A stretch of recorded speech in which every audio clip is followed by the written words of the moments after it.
C'est Noël, nous l'avons tous attendu, cette fête de Noël.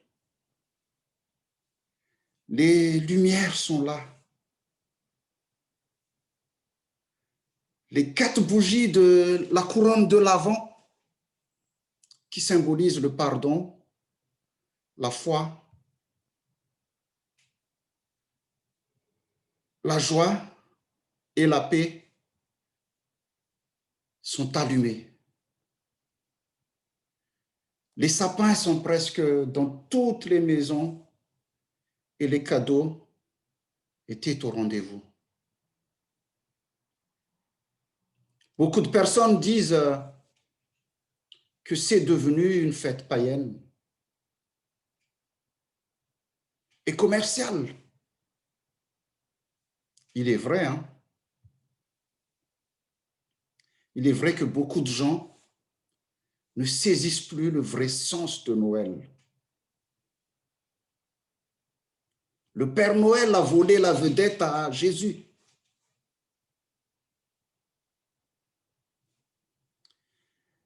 Et notre évangile du jour, que nous avons lu tout à l'heure, ne nous simplifie pas la tâche. Car contrairement à l'évangile selon Matthieu et selon Luc, notre texte du jour, l'évangile selon Jean, ne comporte aucun récit de naissance. Jean commence son évangile par un long prologue en parlant de la parole et de la lumière. Dans notre compréhension, une parole est une unité de langage par laquelle nous communiquons. Mais ici, Jean ne parle pas de langage. Il parle d'une personne, le Seigneur Jésus-Christ lui-même. La parole faite chair qui a fait sa demeure parmi nous. Au commencement était la parole était auprès de Dieu, la parole était Dieu, dit le texte. En commençant son évangile ainsi, Jean affirme d'emblée que Jésus n'est pas un homme ordinaire.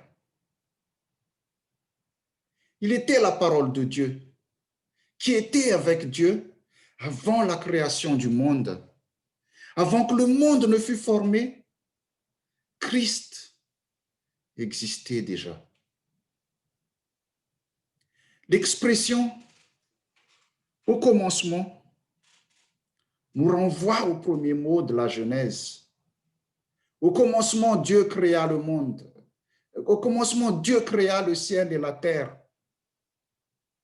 Le mot « commencement » dont il est question dans notre texte du jour est antérieur à la création du monde et du temps.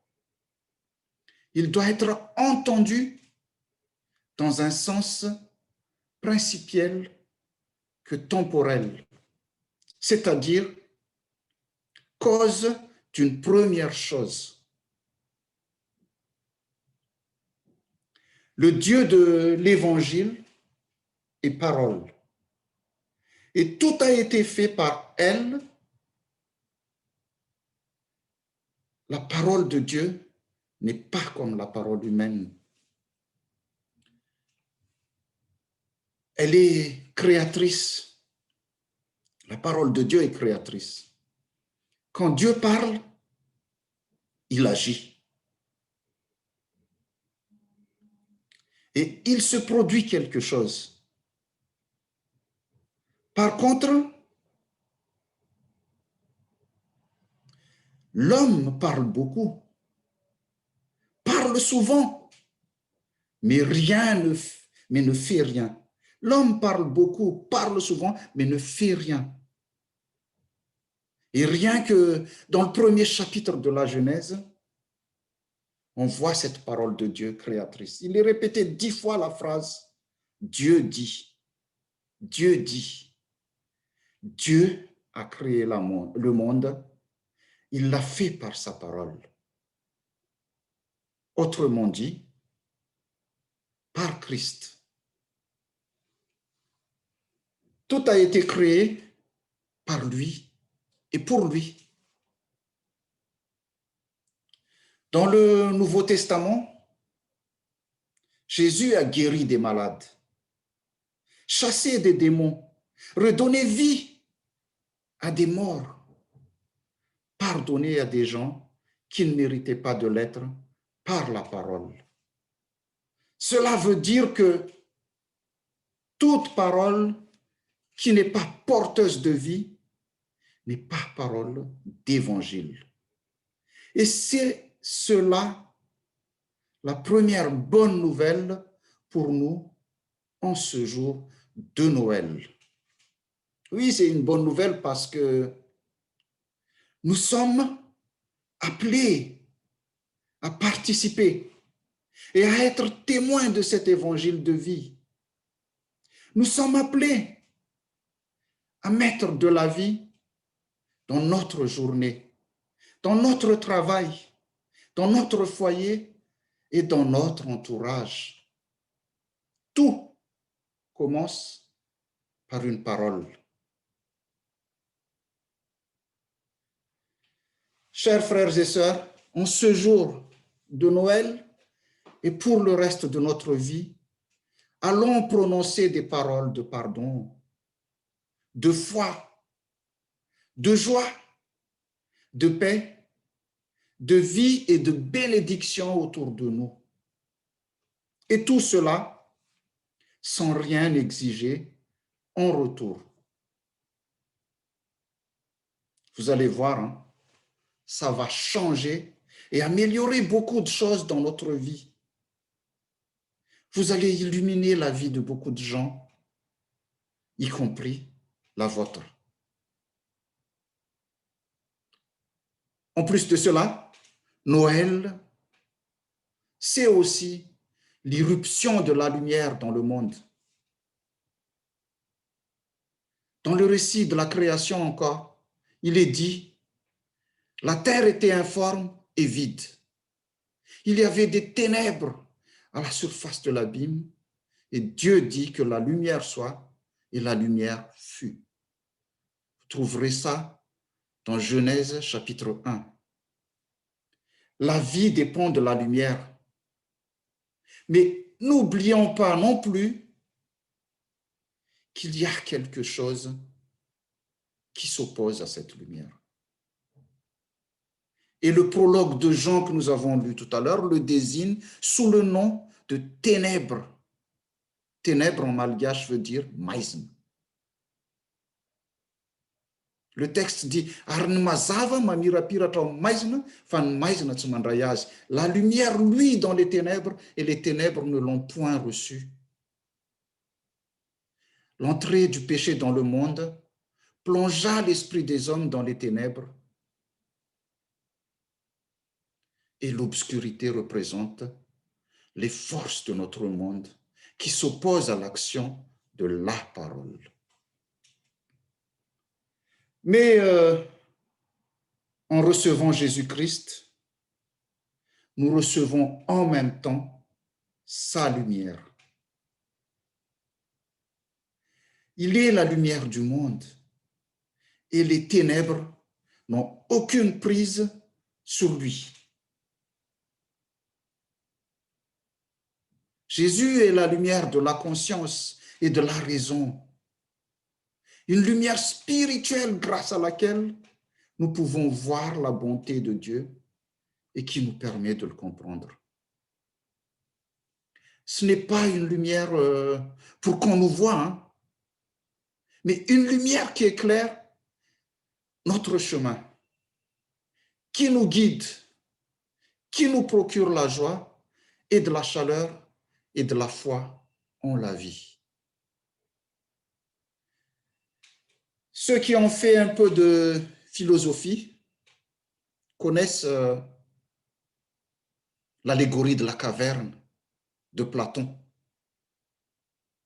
Elle met en scène des hommes enchaînés dans une caverne et qui n'ont jamais vu la lumière.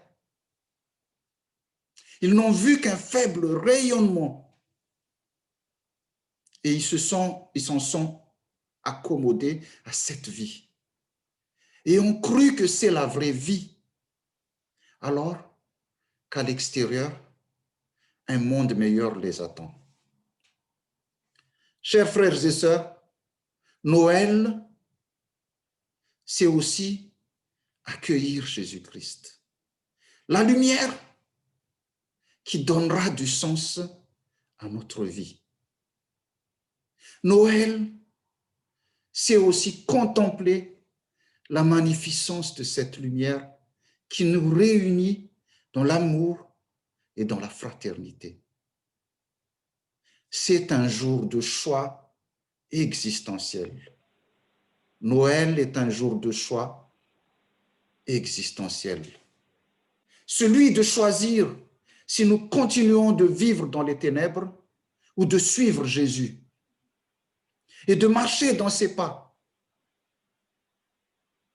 Jésus est celui qui donnera un sens à notre histoire et qui nous permettra de regarder l'avenir avec sérénité.